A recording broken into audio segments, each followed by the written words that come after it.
Welcome back to an update episode on Foxfire Forest. Behind me is the newly installed terrace wall. Just finished it. Really proud of it. So let's take a look.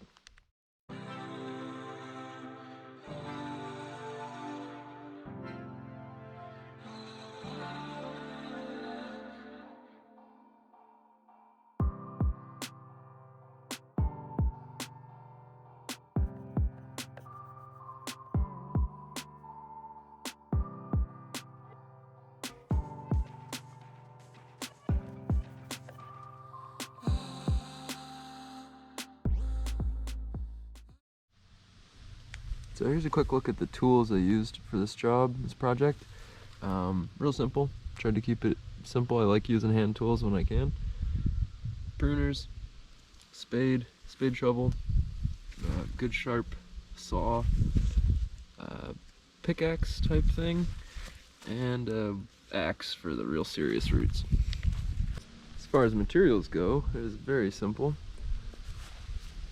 Just existing native soil and spruce logs that were getting logged out at my father-in-law's cabin. So I helped them chop them up to 7 or 8 foot lengths and then brought them back in. I'll let the drone footage do most of the explanation, but just a quick down and dirty explanation.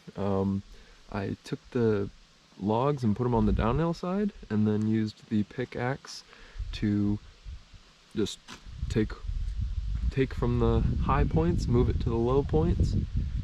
And this is another spot where I plan to do this terrace, depending on how well it works.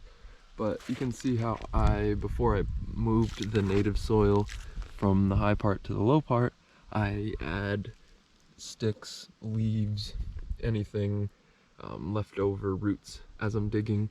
And that acts as kind of a barrier to keep the water in just a little bit more.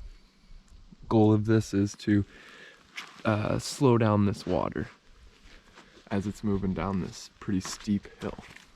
As a side note, here's like the best buffalo berry on the property. Very prolific out here alone.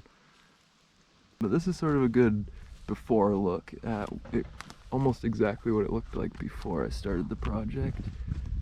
You can see that I just lay the logs down and then start digging until it's level.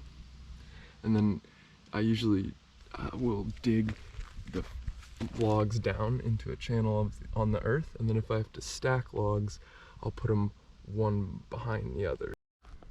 And here's an example of how I dig down and put a pretty substantial lip of soil down, and then the second log is actually placed behind it on an earth shelf, so that I'm really trying to use gravity to my advantage. All in all, I'm very happy with the way the project turned out. My hope is that within the next few years, each shelf will have a row of blueberry or Haskap. I'm going to alternate going all the way up to the top. So it'll be 1, 2, 3, 4, 5, 6 shelves. And next to B here is where I planted the blueberry seeds. So I did a fall sowing so that hopefully they'll come up in the spring next year. But it's mostly an experiment. Pretty cheap. I think it's $5, $6 for 50 seeds. So we'll see.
unfortunately stuck on the third or fourth level on this beast.